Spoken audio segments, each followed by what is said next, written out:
Madame, monsieur, bonjour. S'il vous plaît, ne coupez pas. Ce n'est pas Jean-Philippe Rapp, mais c'est bien Zigzag Café. Jean-Philippe qui a déserté aujourd'hui pour quelques heures. Il nous prépare une émission spéciale pour vendredi. Et je ne vous dis que ça, vous verrez bien de quoi il s'agit. Donc, bienvenue à bord de Zigzag Café. Nous sommes à peu près au complet. Et nous sommes bien sûr, comme hier, avec Narcisse Prat. Narcisse Prat, 70 ans et toutes ses dents. Faites voir. Non. Non, bon d'accord, ça commence bien.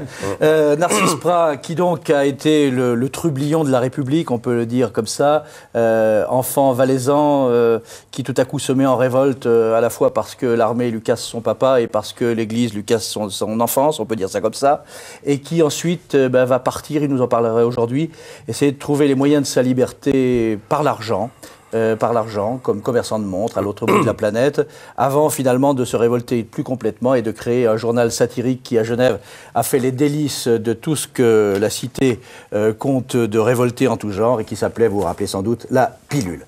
Voilà, donc nous parlerons de ça tout à l'heure et nous parlerons bien sûr, je dirais presque des deux premiers habitués de La Pilule, puisque le premier à avoir téléphoné, je crois, à La Pilule naissante, c'était Georges Éperon, il est là, et qu'il y a aussi un autre adepte. Je ne sais pas si on peut parler d'adepte en matière. Non, bon. Non. Et ça n'est toujours pas Dieu pour vous. Oh, non, d'accord. Mais et qui s'appelle René Buchmann. Mais puisque hier on avait commencé par les instruments du culte, à savoir le fléau, on va peut-être continuer aujourd'hui avec un autre des instruments valaisans du culte, la matz. Qu'est-ce que c'est que la matz? La matz, c'était donc en fait, c'était une sculpture, une tête sculptée au bout d'un manche que les gens portaient de village en village à l'époque féodale. Lorsqu'ils estimaient qu'ils avaient été vraiment trop pressurés par le seigneur du coin, par le comte du coin ou par l'évêque de Sion. Alors, tout à coup, quelqu'un s'en emparait et allait de village en village. En posant la question, tu es content de ton seigneur, tu es content de ton évêque. Alors l'autre, celui qui disait non, parce qu'il me pique trop de fric, il me pique trop de froment, il me pique trop de blé, il me pique trop de viande de mes bêtes. Alors alors tu plantes un clou. Et il plantait le clou dans la masse, et plus il y avait de clous, plus ça devenait menaçant. Ça devenait un symbole vraiment menaçant pour le seigneur du coin. Et là, évidemment, fort de ça, c'était plus qu'un chantage, c'était une menace directe pour l'autorité. C'est en quelque sorte l'ancêtre de l'initiative populaire. Oh oui, mais alors avec une différence, c'est que la matz constituait une menace directe, mais l'initiative populaire, c'est un leurre. Oui, ben vous avez eu comme mis un certain temps à vous en apercevoir du fait que c'était peut-être un leurre, en tout cas pour vous, puisque Initiative Populaire, vous aviez lancé, avant même de créer la pilule, et c'était en gros un peu pour le cancer, beaucoup contre l'armée, c'était ça? Non, mais c'était simultané. Oui. C'était simultané, c'est-à-dire que la pilule devait soutenir l'initiative, et l'initiative profitait de la pilule dans ce sens que dans chaque numéro de la pilule, pendant plusieurs numéros en tout cas, je publiais les listes que les gens pouvaient signer. Voilà, donc c'était deux choses qui étaient simultanées. Et c'est là que vous avez réagi? Oui. Quand j'ai... Pour le cancer ou contre l'armée? Les deux. Les deux aussi. Bon, on en reparlera tout à l'heure, mais c'est simplement pour dire qu'on va essayer de suivre aujourd'hui le cheminement qui nous amène à la création de la pilule. Un cheminement qui évidemment puise ses sources dans ce qui vous est arrivé. Je rappelle, né en 1929 dans une famille valaisanne, et puis le petit berger un jour est kidnappé, c'est vous qui le dites, par les curés qui veulent faire de vous un missionnaire. Ça se passera relativement bien jusqu'au jour où ça se passera très mal. On va vous mettre à la porte et vous allez vous retrouver assez coupable finalement dans votre village de Beson, et c'est là où on vous retrouve. Ça se passe comment ce retour? Eh bien, tout d'abord, je dois dire que autant le kidnapping a été rapide, autant la mise hors des murs a été elle aussi rapide. C'est-à-dire que je me suis retrouvé du jour au lendemain avec un billet de chemin de fer Fribourg-Sion, pas un sou dans ma poche. Mon père avait été prévenu de la chose. Il est descendu à bicyclette et nous sommes remontés à pied de Sion jusqu'à Besançon. Je n'oublierai jamais cette nuit-là. C'est parce que ça s'est passé tard le soir. Et ce qu'il y a eu surtout d'intéressant dans l'affaire, c'est qu'à partir du moment où je devenais inintéressant pour les pères salésiens, ils m'ont éjecté, mais ils ne se sont plus jamais préoccupés de ce que je devenais. Absolument pas. J'avais 17 ans, je sortais de là, j'étais un zombie, je n'avais aucune idée de ce qu'étaient les réalités de la vie. Mes parents, qui étaient des gens de la montagne, sans instruction, on peut le dire, n'ont pas eu le réflexe de savoir qu'est-ce qu'on peut bien faire de ce jeune homme. J'avais la tête bourrée de latin et de grec, et j'étais inutilisable, vraiment inutilisable, et coupable. Je me sentais coupable, si bien que du jour au lendemain, je me suis dit, bien, je n'ai plus qu'une solution, c'est d'essayer de m'intégrer dans ce monde dont j'ai été tenu à l'écart pendant 7 ans. Et pour m'intégrer dans ce monde-là, ben, je n'avais qu'une chose à faire, c'est-à-dire d'aller m'embaucher comme manœuvre au chantier du barrage. Alors, il y avait un barrage à ce moment-là qui était celui de Cleuson. Petite indication à l'attention de nos deux réalisateurs, Guy et Rafi. Je vais leur demander de préparer un document que nous avons justement de l'époque à Cleuson, mais je vous laisse expliquer comment vous êtes allé vous embaucher. Ah bien, je me suis présenté à l'usine de Chandoline parce que je savais qu'ils engageaient des manœuvres parce qu'ils n'en trouvaient jamais assez. Et je n'avais que 17 ans. Donc, théoriquement, je n'avais pas le droit d'y aller. Bah, ils ont fermé les deux yeux, bien sûr, parce que ça les arrangeait d'avoir un jeune homme, même mineur. Ça leur était bien égal. Et finalement, j'étais engagé à 1,26 franc de l'heure. Donc, pourquoi? Je me suis souvent posé la question, pourquoi ce 6?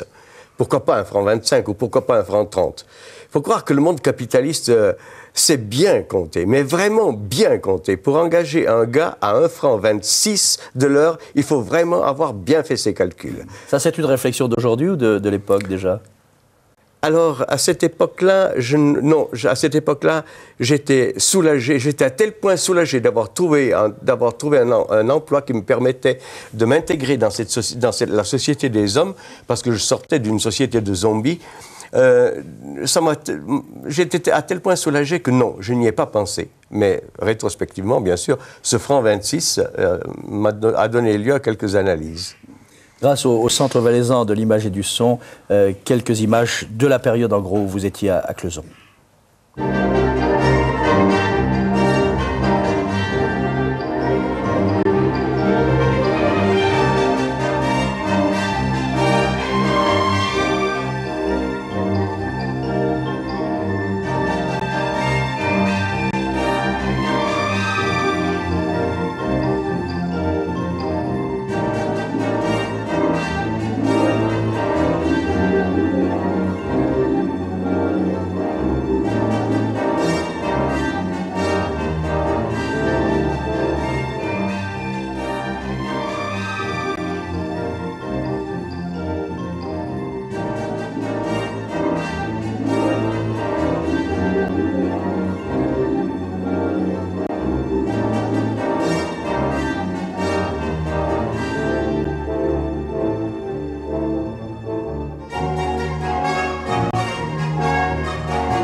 1946 à Cleuson, vous avez donc 17 ans, vous venez de le dire. Vous, par exemple, Georges, vous avez quel âge en 1946 et que faites-vous à ce moment-là? Vous êtes déjà un petit peu en révolte comme vous allez être plus tard. J'ai toujours été en révolte. Alors 1946, quel âge, que faites-vous à ce moment-là? J'avais 22, 23 ans, vous voyez. 24 ans, oui. J'étais ici à Genève, bien sûr. Mais j'ai toujours été en révolte. Depuis, je crois, ma naissance, je crois que je suis né libertaire. Et je vais mourir libertaire, et c'est vrai. Parce que je n'aime pas, j'ai toujours lutté contre l'iniquité sociale, contre l'injustice, contre la haine, la méchanceté, l'hypocrisie. Et quand on a passé dans les orphelinats, maisons de correction, on apprend à se faire soi-même. Et en 1946, vous êtes aujourd'hui, enfin vous avez été pendant votre vie essentiellement peintre en bâtiment. Oui, voilà. En 1946, vous avez du travail, vous avez déjà cette espèce de révolte contre le patron qui semble marquer. Ah oui, bien sûr, bien sûr. Au bâtiment, j'étais un peu le meneur, sans prétention de ma part, mais j'étais le meneur. Je parlais aux ouvriers, je parlais aux gens, et je leur disais, il ne faut pas se laisser faire, on doit lutter, on doit se révolter contre l'injustice. On volait les ouvriers étrangers qui ne savaient pas compter. Ces gens-là venaient m'apporter leur paye. Il fallait que je regarde si c'était juste ou pas. Alors il y a des fois, c'était pas juste. Alors j'allais avec eux chez le patron. Je leur disais, voilà, il manque 10 francs, il manque 15 francs, 20 francs. Alors c'était la bagarre, c'était la lutte. Alors pour vous, en fait, Cleuson, Narcisse, ça va être quand même un passage, je dirais pas un tremplin, mais vous avez une dette vis-à-vis de vos parents. Il faut que vous rentriez dans le rang. Mais le rang ne va pas durer très longtemps. Vous allez repartir parce que d'une certaine manière, ce que vous avez appris chez les curés, ça va vous servir à commencer par les langues et l'instruction en général. Oui, bien sûr. Disons que théoriquement, le fait de me mettre à pied à 3 mois du baccalauréat, alors que j'étais, excusez-moi, pardon, mais un sujet brillant, hein. Alors, non seulement mignon, vous l'avez dit hier, mais brillant en plus, oui, d'accord. Mignon et brillant. Alors, je pense qu'il y a eu là un cafouillage énorme de la part de ces gens qui visiblement ne se désintéressaient de moi. Je ne comptais plus pour rien. Et après avoir passé environ 1 an au barrage de Cleuson comme manœuvre, j'ai fini par réfléchir et me dire non, ça ne peut pas durer. Alors, j'ai fait une école de commerciation. Pour avoir quelque chose en main. Puis je suis parti me vendre à Langenthal, en Suisse allemande, pour 350 francs par mois comme correspondancier et traducteur. Alors, je me suis vendu comme ça pendant 1 année, et puis je me suis dit non, ça ne peut pas durer. Alors, j'ai appris qu'il existait à Lucerne une école de langue, je m'y suis inscrit. J'ai emprunté de l'argent une deuxième, une troisième fois. Une première fois pour avoir le diplôme des langues, une deuxième fois pour avoir le diplôme d'enseignement des langues. Et le directeur de l'école en question, les écoles Tamé, qui avaient des succursales partout en Suisse, m'a engagé comme professeur de langue et il m'a envoyé au Tessin. Il a vu que vous manquiez de soleil, quoi. Voilà. Et alors là, vous voilà presque patron, là. Hein. Vous, non seulement vous enseignez, mais vous êtes un peu associé avec un autre maître. Et puis, bon, vous auriez presque pu devenir un esclavagiste à votre tour, et voilà que ça ne va pas se passer quand même. Pourquoi? Ah non, non, donc au départ, j'étais moi-même salarié donc, de cette école Tamé, et puis au bout d'une année, ben, ça a été la première rupture, c'est-à-dire que je me suis dit, pourquoi est-ce que je continue de travailler pour ce bonhomme? Alors, j'ai fondé ma propre école avec un collègue, avec le collègue en question, nous avons fondé notre propre école, lui a pris la succursale de Bellinzone, et moi j'ai pris celle de Mendrisio. Et ça y est, vous voilà riche. Voilà. Seulement, voilà. Bon, les gars et les filles qui venaient, qui s'inscrivaient pour mes cours, c'était tous des gars et des filles qui venaient de ces pauvres villages des vallées tessinoises, comme moi, et qui arrivaient là dans l'espoir de pouvoir rentrer à la poste ou au chemin de fer, ou peut-être une place dans l'hôtellerie. Alors, moi, je n'avais pas le cœur de leur faire payer le prix du cours. Hein. Ça leur coûtait, je crois, 600 ou 800 francs de l'époque. Quand je voyais que quelqu'un vraiment n'y arrivait pas, je capitulais, j'abandonnais. Bon, alors évidemment qu'à ce rythme-là, au bout d'une année, je me suis aperçu que vraiment, je ne gagnais plus ma vie. Alors je suis parti de là parce qu'on m'a dit qu'il y avait une industrie horlogère florissante du côté du Jura, où on aurait besoin de quelqu'un qui connaît bien les langues. J'étais bien qualifié pour ça. En plus, j'avais quand même fait des cours de commerce, donc je pouvais prétendre à quelque chose. Et voilà, et c'était ma deuxième rupture, je suis parti vers le Jura. Et là aussi pour un emploi salarié. Donc d'une certaine manière, oui. Cette révolte que vous aviez eue à cause de la maladie de votre père, oui. Que vous aviez eue à cause je dirais, du comportement des curés dans l'internat au séminaire, vous l'aviez oublié, vous l'aviez mise sous le boisseau, vous étiez en train de choisir la voie de Monsieur Tout-le-Monde à ce moment-là. C'est-à-dire que je cherchais à survivre, tout bêtement. Je cherchais à survivre. Il fallait que je gagne ma vie, c'est tout. Tout est là. Alors j'ai trouvé une place dans une petite fabrique d'horlogerie de Tramelan, puis dans une deuxième fabrique d'horlogerie de Tramelan. En montant en grade, je suis devenu chef, moi. C'est la seule fois, je pense. Georges, ne me méprise pas. Je suis devenu chef de bureau. Voilà. Alors, non seulement c'est ma honte. Non seulement vous êtes chef, vous êtes salarié, mais en plus vous vous ennuyez quand même pas mal. Et alors le soir vous vous mettez à écrire. Et puis c'est le Progrès de Tramelan qui va publier sous forme de feuilleton un bouquin qui s'appelle L'Intrus que j'ai là. On peut peut-être le montrer. Voilà L'Intrus. Et je vais quand même dire aux futurs lecteurs de la pilule, ce qu'écrit à ce moment-là, ah si, moi j'en suis page 28, le lendemain matin, le fossoyeur découvrit une forme blanche étendue à même le sol sur la terre fraîchement remuée de la tombe de Georges, c'est peut-être vous. Janine ouvrit ses grands yeux égarés et répéta, il ne fallait pas, pourquoi l'avez-vous mis sous la terre? Vous savez bien qu'il n'est pas tout à fait mort. On l'applaudit.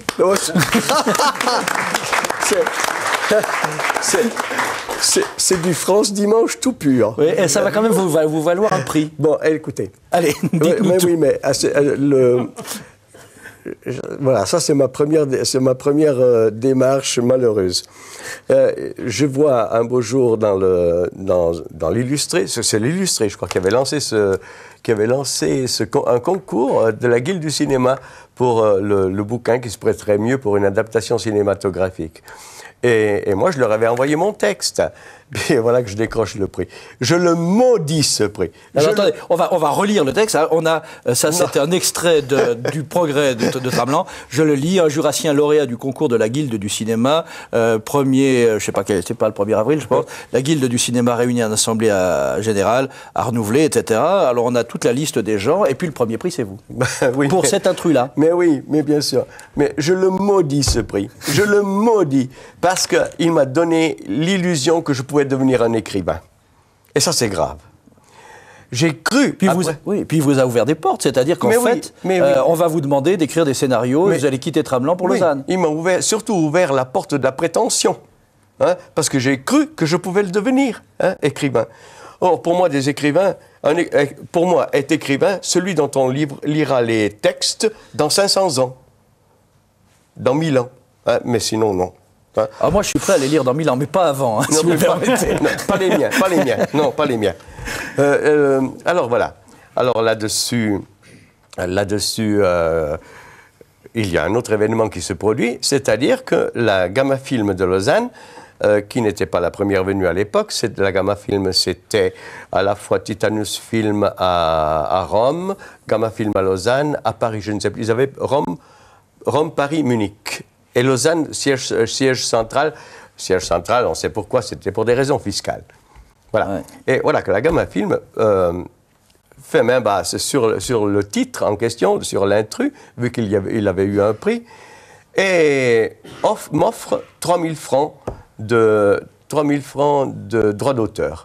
Ça, pour moi, c'était à cette époque-là, mais ça a été mon scooter, quoi. J'ai acheté ma Lambretta, avec ça, et c'était inattendu. Et la Gamma Film m'engage comme scénariste. À Lausanne. À Lausanne, ouais. Parce que elle procédait de cette façon-là, c'est-à-dire qu'elle faisait venir des scénaristes de Paris, entre autres, qui travaillaient à Lausanne. Alors, je dois dire que la façon de travailler de cette époque-là était vraiment très particulière. Par exemple, je me souviens très bien d'un titre qu'on nous a livré comme ça. Tout de go, un jour, on nous dit, bien, nous avons acheté un titre qui s'appelle L'inconnu de la scène. Alors, vous allez tâcher d'en tirer un scénario pour qu'on fasse un film. Ça s'est vraiment passé comme ça. Et nous étions 3 scénaristes, là, dont 2 scénaristes vraiment attitrés. Il y avait Henri Calef et Claude Eyman. Henri Calef venait de sortir un film qui avait eu du succès, qui s'appelait Jéricho, je crois. C'est un film sur la résistance. Et voilà, alors chaque matin, on arrivait avec nos cogitations de la nuit. Alors, il y en avait un qui avait sorti son inconnu de la Seine d'un bordel de Hambourg, puis qui l'a amené à Paris. Un autre, il est allé la chercher en Savoie. Enfin, bref. Et alors, tous les jours, on confrontait notre personnage. On repartait le soir bredouille à tous les coups. Hein, et puis, finalement, l'inconnu de la Seine n'a jamais existé. Et puis, vous, d'une certaine manière, non seulement écrivain, mais vous commenciez à entrer dans le cinéma. Vous y voyez presque. Et on va écouter une interview de quelqu'un que vous avez croisé au Lausanne Palace. Il s'agit de Romy Schneider. Et en fait, Romy Schneider, elle parle de ce que vous auriez pu être, un dénommé Lucchino, c'était Visconti, mais ça aurait pu être de vous, il s'en a fallu très peu. On l'écoute. Sûrement pas.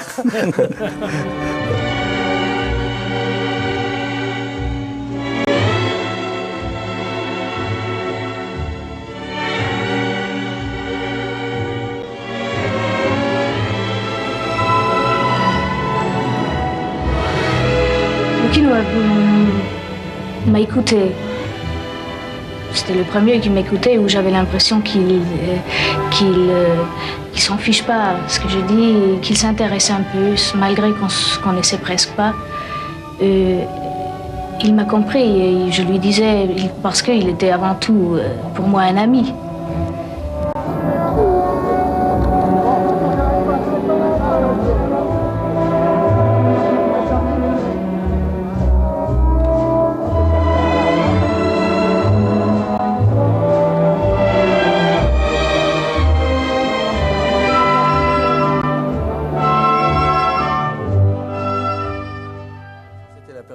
Alain Delon ne parlait pas encore de lui à la 3e personne. Voilà. Oui, mais pour moi, ça m'est monté à la tête. Je m'étais retrouvé dans un banquet au Lausanne Palace, un banquet de la Gamma Film précisément, où il y avait précisément, entre autres, Romy Schneider qui était là. Moi, je m'y suis vu. Hein, je m'y suis vu. Et du coup, j'en commets un autre. Voilà. Deuxième bouquin, Les Renégats. Un deuxième bouquin qui s'appelle Les Renégats. Et blanc, je le propose, je ne sais plus comment il est arrivé entre les mains d'un scénariste. Donc c'était Jacques Doniol-Valcroze. Et là, il s'est mis en place, il commençait de se mettre en place toute une réalisation possible d'un film tiré de ce même roman.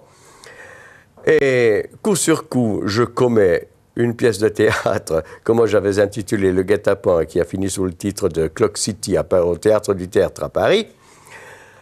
Eh bien, ma foi, il n'en faut pas plus pour que moi, je prenne mes clics et mes claques et je parte à Paris. Oui, mais entre-temps, vous étiez quand même revenu un tout petit peu à l'horlogerie. Ben oui, c'est-à-dire qu'après, entre-temps, il s'était produit une chose. C'est-à-dire que, au bout j'ai travaillé environ 1 an et demi, peut-être 2 ans, je ne sais pas exactement, 1 an et demi, je pense, à la Gamma Film, donc scénariste salarié à la Gamma Film. Et puis voilà que la Gamma Film, tout à coup, se casse la figure. C'est-à-dire qu'ils ont produit un film qui s'appelle Lola Montes, dont le devis initial était de 4 millions de francs suisses et qui a atterri à 16 millions de francs suisses. Si bien que la Gamma Film n'a pas résisté à l'aventure. Et vous non plus. Et moi non plus. C'est-à-dire que du jour au lendemain, la Gamma Film a réexpédié tout le monde chez soi. Mes amis sont tous partis à Paris. Et moi, à cette époque-là, j'étais fiancé et par fidélité à la parole donnée, je suis resté. Je suis retourné dans l'horlogerie, la rage aux tripes, mais vraiment la rage avec l'idée, plus jamais je ne dépendrai de personne. Je suis parti dans l'horlogerie avec l'idée de gagner de l'argent pour ne plus être dépendant. Parce que là, je venais de prendre une claque. J'avais été dépendant de la situation financière d'une entreprise. Et lorsque je suis parti là-bas, j'avais décidé, lorsque je reviendrai à l'écriture ou quelque chose de semblable, eh bien, je ne dépendrai plus de personne. C'était ça mon idée. Alors, pour gagner des sous dans l'horlogerie, il fallait être un bon négociateur, je pense que vous avez pu l'être. Et puis, si on ne faisait pas partie des grands, il valait mieux être aussi un tout petit peu contrebandier, on va en reparler. Mais voyons un peu, rappelons-nous un petit peu ce qu'étaient les modèles haut de gamme de l'époque, et aussi les préoccupations des officiels de l'horlogerie à l'époque aussi, parce que les nouveaux marchés s'ouvraient, mais il y avait aussi de nouveaux concurrents autour de la planète, des concurrents qui ont dû aussi être les vôtres. Oui.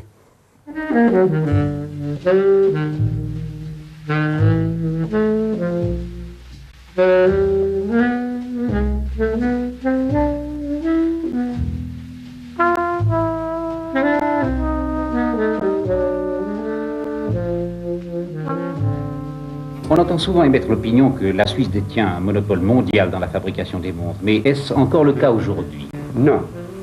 Il y a plusieurs, plus maintenant en tout cas, il y a plusieurs pays comme l'Allemagne, la France, les États-Unis, l'Angleterre, le Japon, la Russie et la Chine qui fabriquent aujourd'hui des montres.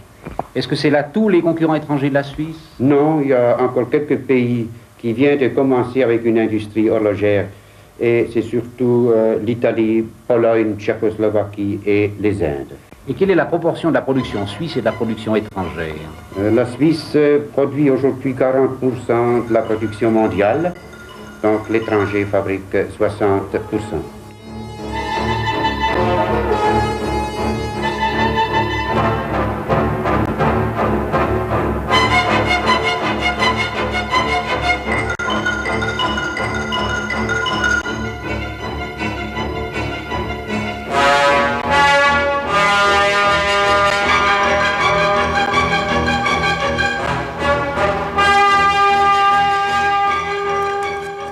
Alors, Narcisse, négociant en montres autour de la planète, c'est Milan, c'est l'Italie, ça va être Paris, ça va être Singapour, ça va être Hong Kong. Vous trouvez votre chemin? Vous trouvez de la place, là? Alors, avant toute chose, je dois dire, j'ignore quelle est la situation aujourd'hui de l'horlogerie. Mais à cette époque-là, les choses en étaient à ceci. Il y avait une fédération horlogère, la FH, qui était là, qui avait été mise en place pour protéger les intérêts des familles patriciennes de Bienne, de Granges, de Soleure, de La Chaux-de-Fonds, de Neuchâtel et de Genève. Ces familles patriciennes possédaient une sorte de monopole sur beaucoup de choses. Par exemple, toutes les pièces détachées de l'horlogerie de base faisaient partie de ce monopole, justement. Et pour le reste, ces familles-là se partageaient les marchés, se partageaient l'ensemble des marchés. Et pour interdire l'accès, ou empêcher, ou pratiquement interdire l'accès de nouveaux venus, l'AFH procédait de cette façon. Elle avait établi des prix de barrage, c'est-à-dire des prix au-dessous desquels personne n'avait le droit de vendre, sous peine d'amende, mais des amendes prohibitives, des amendes capables de ruiner une entreprise, des amendes de 200 000 francs, de 300 000 francs, j'en ai vu, de 300 000 francs. Donc, il n'y avait pratiquement...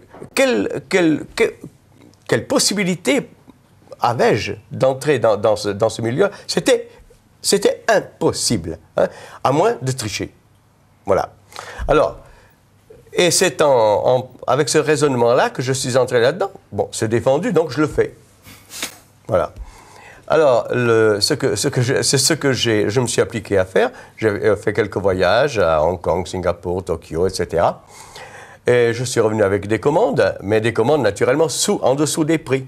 Et puis, par la même occasion, j'ai appris à connaître un peu l'hypocrisie de l'horlogerie suisse avec ces grandes familles de notables qui fabriquaient des montres de prestige, mais qui, au lieu de faire un colis normal, de l'envoyer par la poste à Rome ou à Palerme ou à Venise, non, ils l'envoyaient à Chiasso. Mais qu'est-ce qu'ils avaient tous envoyé tout ça à Chiasso? Je te demande un peu. C'est facile d'envoyer un paquet à Venise. Alors, mais non, pour aller à Venise, il fallait que ça passe par Chiasso. Alors, j'ai très vite compris ce qu'il fallait faire. Je suis allé trouver les gens de Chiasso et j'ai appris ainsi que le 80%, sinon plus, de l'horlogerie suisse, y compris les marques de prestige, passaient en Italie en contrebande. Alors, il ne restait plus qu'à chercher les acheteurs italiens qui faisaient de la contrebande. Alors, vous allez trouver ces acheteurs, et alors, ce qui a quand même d'un peu cocasse, c'est que vos intermédiaires pour la contrebande, de fait, ça va être des curés et des nonnes. Ah! Oui, mais alors, attends. Il faut quand même le dire. Non, mais attendez. Attends, non, mais que je vous explique quand même. J'avais mis de nombreuses années à conquérir la confiance d'un client italien important.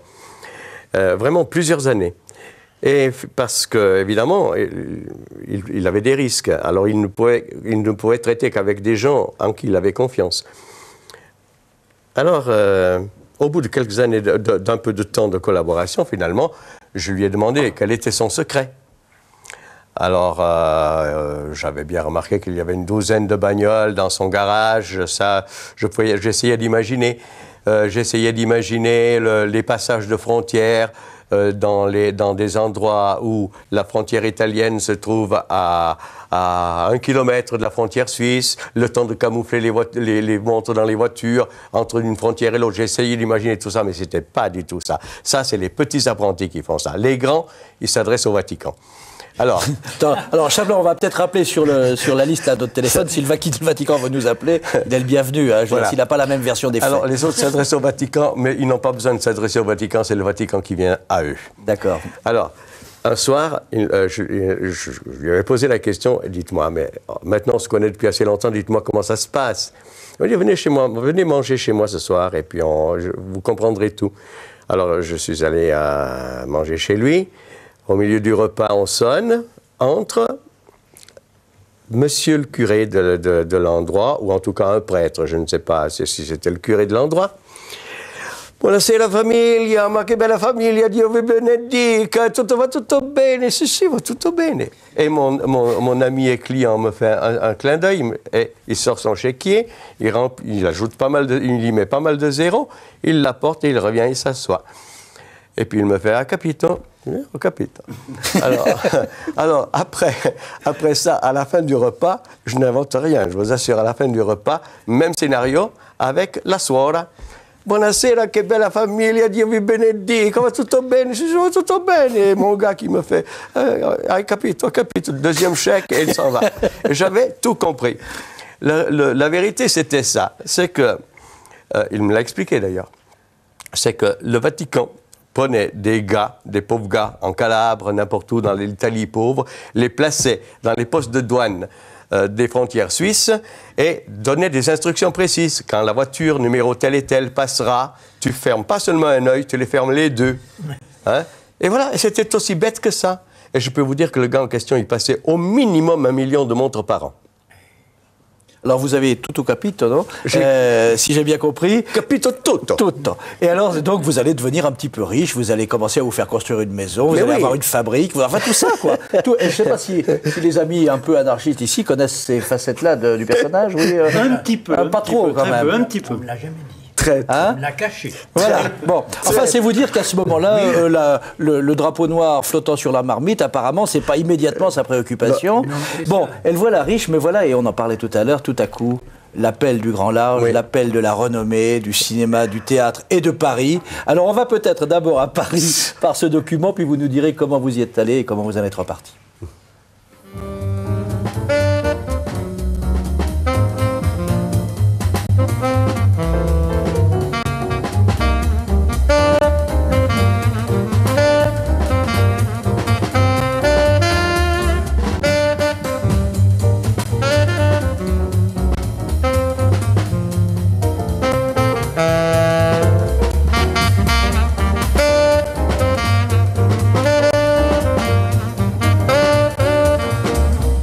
Si je n'avais pas eu ce fric, peut-être que je me serais démené davantage pour en avoir ailleurs. C'est à croire que maintenant, les garçons de 20 ans ont tous dans leur famille une personne qui peut leur donner 30 millions pour faire un film. Quand j'ai commencé à travailler, je me suis donné 10 ans pour arriver à être quelque chose ou quelqu'un qui me ressemble. Et ces 10 ans sont écoulés. Et vous avez réussi? Oui.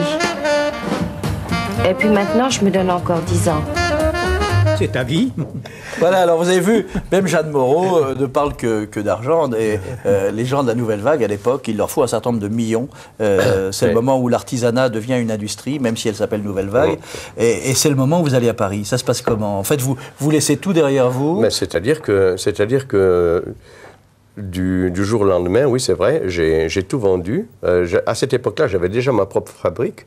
J'ai tout vendu ça à mes associés et je suis parti. J'ai vendu tout ce que je possédais et je suis parti. Avec une nonne à côté pour passer les montres, non, rien? J'en demande pardon à ma famille. Hein, parce que là, je n'ai tenu compte de rien ni de personne, je n'ai tenu compte que de moi. Et je suis parti à Paris avec... j'avais l'appel, j'avais vraiment... D'un côté, on s'intéressait à la réalisation d'un film avec mes renégats. De l'autre côté, j'avais un théâtre, le Théâtre du Tertre, qui montait une pièce que j'avais écrite. Et je suis parti à Paris. Finalement, la pièce a duré 1 mois. Elle a fait ses 30 représentations, honnêtement, puis c'est tout. Et ensuite, et pour le reste, le film n'a jamais été réalisé et je n'ai jamais su pourquoi. Ouais. Mais comme vous aviez encore un petit peu d'argent, vous commencez à vous faire construire une maison à Paris, dans la banlieue parisienne. Oui, mais c'est-à-dire que, plus exactement, c'est ceci. J'avais quand même mauvaise conscience de cette rupture et je ne voulais pas que ma famille ait moins de confort qu'elle n'en avait en Suisse. C'était ma façon de me racheter aux yeux de ma famille. Alors c'est vrai que j'ai fait construire une maison dans la région parisienne. Mal m'en a pris parce que je suis tombé sur un escroc. J'étais le bon pigeon suisse qu'il fallait plumer. Et il m'a bien plumé. Ouais. Donc vous allez revenir en chaussettes à Genève, le terme n'est pas trop fort, mais pendant ce temps-là se déroule mai 68. J'aimerais avoir votre réaction à propos de mai 68, mais on va d'abord voir un reportage de l'époque. Mai 68. Allez, tout à fait d'accord avec vous. C'est vous qui tenez la rue, vous tenez le pouvoir. Allez-y. Allez, touchez vos dividendes, monsieur. Mais dépêchez-vous tant qu'il est encore temps, parce que ça ne durera pas toujours. Hein? Allez, dépêchez-vous.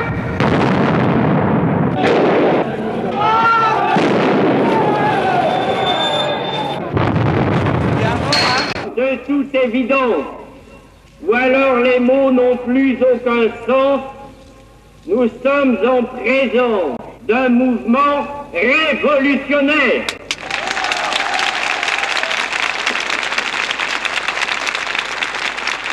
Hé, camarades! Attention! À droite! À droite!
Alors là, Narcisse, il va quand même falloir non seulement que vous m'expliquiez, mais que vous expliquiez aussi à vos amis de plus tard comment ça va être possible. Vous voilà à Paris, avec des gens jeunes, vous l'êtes encore à ce moment-là, qui écrivent sur les murs de Paris Jésus-Christ, qui écrivent Ni Dieu ni Maître, à Baletta, et puis vous, ça vous laisse indifférent, ou en tout cas de glace. Non, ça ne me laisse pas indifférent. J'ai vécu ça avec beaucoup d'espoir, mais j'étais paralysé. j'étais complètement paralysé pour différentes raisons. Je sortais d'une année 1967 qui a été la pire année de ma vie, l'année où j'ai fait mon infarctus, où j'ai perdu ma famille, où j'ai perdu tout l'argent que j'avais gagné parce que j'avais été victime de 3 escroqueries successives. J'étais un bon pigeon, il faut le dire. Alors, pour moi, j'ai vécu mai 68 dans la panique, c'est-à-dire que j'étais plein d'espoir à la fois pour ce qui se passait, mais j'étais paralysé parce que j'étais en instance de divorce, j'avais peur de me faire expulser. Et d'ailleurs, vous avez entendu, je crois que vous avez entendu Aloïs Delhaize hier dire la même chose. Comme étranger là-bas, si on se faisait prendre dans une manifestation, on était expulsés. J'ai commencé de m'imaginer, moi, avec mes enfants, expulsés. Donc, je n'ai pas participé aux manifestations, ce qui ne veut pas dire que j'étais avec eux, mais je ne pouvais pas. Voilà. Donc, vous avez raté l'occasion d'être le Cohn-Bendit suisse, quoi. J'ai raté l'occasion. Non, puis je dois dire autre chose. Je n'aime pas les foules. Et je ne me serais pas senti à l'aise dans une foule. Pour moi, la révolte, ça reste quelque chose de personnel, d'individuel. Et je n'aime pas les mouvements de foule. Et donc, vous l'avez dit, on est en mai 68, on est juste après mai 68. Vous avez tout perdu. Il y a encore le contrôle des changes en France. Et oui. si j'ai bonne mémoire, après vous avoir entendu, je ne sais plus où, dans votre maison lointaine en Ardèche, me raconter ça beaucoup d'années plus tard, vous rentrez avec quelques centaines de francs dans une chaussette. Exactement. Oui, c'était... Parce que c'est vrai qu'il y avait le contrôle d'échange. Et moi qui étais parti là-bas avec un certain volume d'argent, hein, eh bien, je rentrais avec 500 francs suisses dans mes chaussettes. Était-ce 500 francs suisses? Non, c'était 500 francs français. Hein, chaussette gauche, chaussette droite? Je ne sais plus. Mais je me souviens que je les avais dissimulés pour ne rien déclarer à la douane. Et vous revoilà en Suisse, là, pas encore l'envie de remonter à Besançon, mais l'envie de continuer de recommencer à vivre d'une certaine manière. C'est-à-dire que la leçon, ce n'était pas tellement les leçons du destin qui sont le fait d'avoir tout perdu. Non, c'est mon infarctus qui m'a fait ça. M'étant retrouvé, je me suis retrouvé au bord de la mort, au moins en pensée, à un certain moment. Et là, j'ai eu la réaction de me dire, maintenant, ta vie, jusqu'à présent, tu n'en as rien fait de bon, alors maintenant, tu vas en faire quelque chose. J'avais dans l'esprit déjà l'idée de revenir en Suisse, mais pas n'importe comment. Je me disais, je connaissais l'existence du droit d'initiative fédéral, et je me disais, mais comment se fait-il que dans un pays comme ça, personne n'en profite? Mais on peut faire une révolution pacifique avec un droit d'initiative. Il suffit de changer les mentalités des gens, on peut tout changer, on peut changer toutes les lois. Alors, je suis parti avec cette idée-là, naïf, plus naïf que moi, tu meurs. Je suis parti avec cette idée-là, et puis, et la révolte que j'avais, et l'idée de faire quelque chose de ma vie, et je suis rentré en Suisse avec l'idée que j'allais lancer simultanément un journal pour défendre l'initiative, et une initiative qui se serait nourrie du journal. Et ce serait non seulement nourri du journal, mais ce serait aussi nourri du budget militaire, puisque le but c'était de piquer en gros un tiers du budget militaire pour financer la recherche sur le cancer. Vous y croyez vraiment à ce moment-là? Mais non, je n'y ai jamais cru. Je n'y ai jamais cru.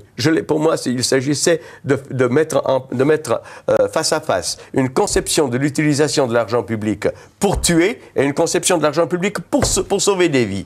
Il s'agissait de faire prendre conscience aux gens de ça.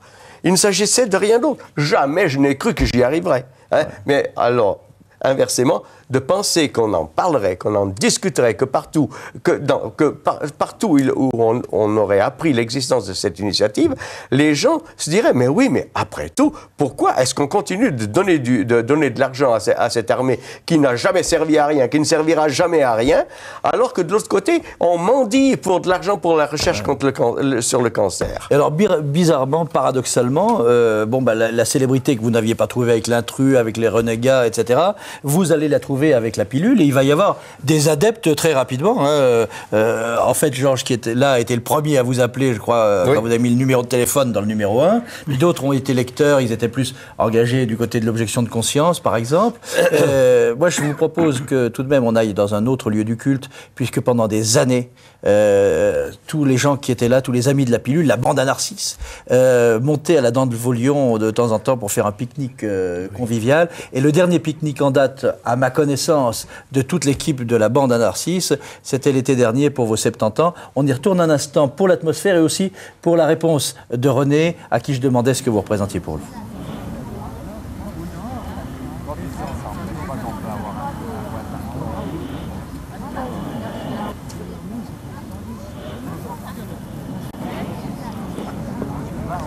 La réponse de René, à qui je demandais, c'était l'été dernier, ce que Narcisse avait représenté pour lui. Qu'il y avait des cycles chez les poissons qui disaient qu'ils étaient agressifs à certains moments. C'est d'agressivité liée chez les poissons. C'est un peu thématique. Là, les dieux, les rois, les gouvernements, l'armée, la police, la justice, etc.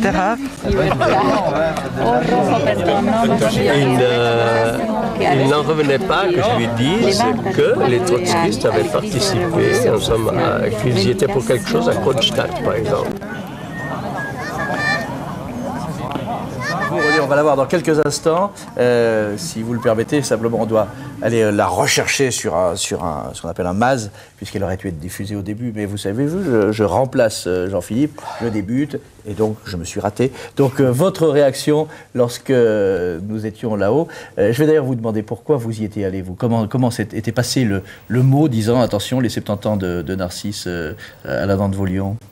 Simplement, on est quelques amis à être resté en contact avec Narcisse, et puis c'est un de nos amis qui m'a appelé en me disant voilà, est-ce que tu seras avec nous, on organise un pique-nique à ce moment-là. Alors là, je vous ai demandé pourquoi finalement vous étiez l'ami de Narcisse et ce qu'il représentait pour vous. Votre réponse? Ah oui, surtout ce que j'en retiens, ce que je me souviens, c'est ce journal qui faisait La Pilule. J'ai beaucoup aimé, j'étais très étonné de voir un journal comme ça en Suisse, et puis très vite j'ai voulu rencontrer celui qui faisait le journal, donc Narcisse, et puis ça a été le début d'une longue amitié, puis c'est ça qui est le plus important finalement. C'est l'amitié qu'on a pu avoir, et puis les amis qu'il avait, les gens que j'ai pu rencontrer avec lui, quoi. Et dans votre vie quotidienne, dans votre vie à vous, ça a changé quelque chose, la rencontre? Ce que ça a beaucoup changé, ça m'a donné vis-à-vis de la société une forme de liberté vis-à-vis de la société en général. Je ne sais pas comment dire, mais d'être plus critique, et puis de voir que ce que j'avais un peu peut-être au fond de moi, voir que c'était partagé avec d'autres. Voilà, pour René, vous, Georges, La Pilule, c'était quoi pour vous? Ah bien, c'est un journal extraordinaire. Oui, parce que un journal libertaire dans un pays comme la Suisse et Genève, où il y avait des gens de révolte, des gens révoltés, des gens écrasés par la société et qui ne savaient pas s'exprimer, ne pouvaient plus pas s'exprimer, Narcisse s'est exprimé pour nous. Et c'était une joie, un plaisir immense pour nous. Ce que vous essayiez de faire à ce moment-là, c'était un petit peu le Canard enchaîné, d'une certaine manière. On ne se compare pas au Canard enchaîné, c'est une institution magnifique et on n'ose pas se comparer au Canard enchaîné. Vous aviez au moins un point commun, c'est que vous aviez un dessinateur en commun. Oui. Il s'appelait Jean Leffel, il était plus âgé que vous tous. Voilà. Peut-être nous regarde-t-il en ce moment. Il doit avoir, 20 ans de plus que vous. Hein. Oui, je pense. Et nous avons essayé de le retrouver. Nous savons qu'il est hospitalisé, nous ne savons pas où. Mais je voudrais que vous revoyiez quelques dessins de Leffel, c'est un peu plus tard d'ailleurs, pour retrouver sa plume, son dessin, une brève interview de lui et on revient à vous. L'essentiel dans la caricature politique, c'est de prendre l'événement et d'en tirer la quintessence et soit s'en moquer, soit le crucifier, soit prendre position finalement, comme n'importe quel journaliste. On a encore cette chance de pouvoir s'exprimer librement et d'essayer d'influencer le public, enfin le lecteur, parce qu'un croquis est toujours plus incisif parfois qu'un article. Pensez-vous qu'on peut tout dire? Presque tout. Presque tout. Il y a de l'autocensure finalement. D'abord, il y a la tenue du journal qui exigerait quand même qu'on soit quand même sur la réserve, pour certains personnages en tout cas.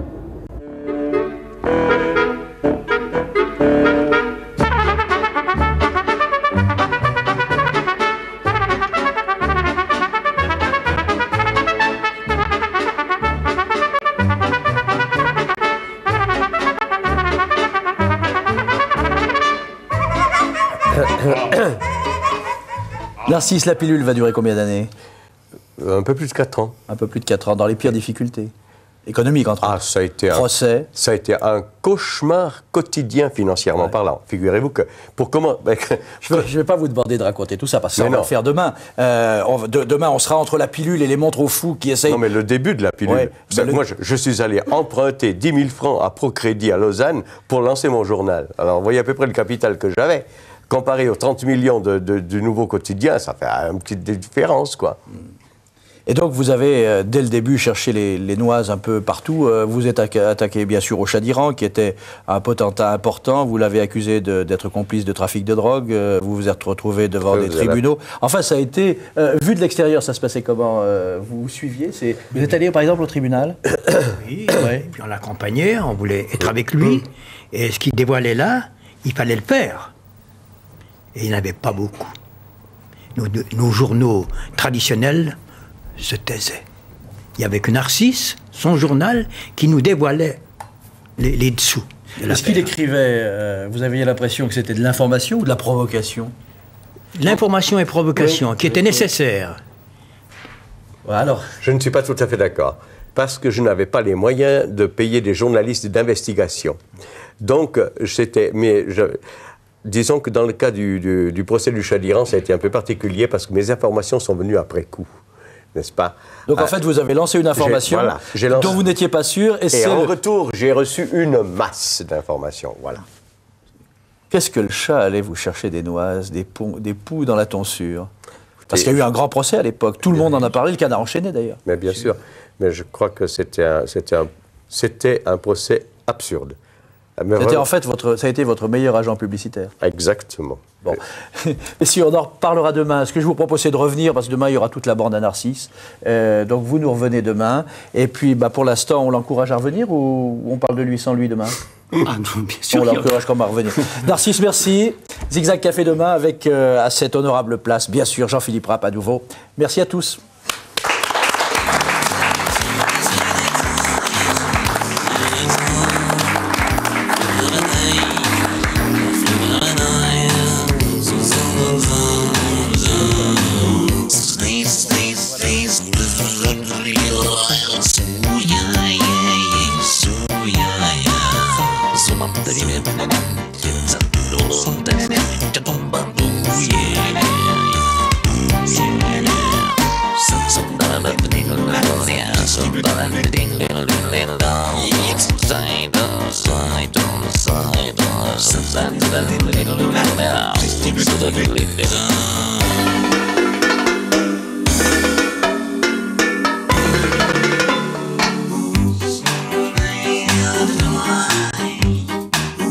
Sono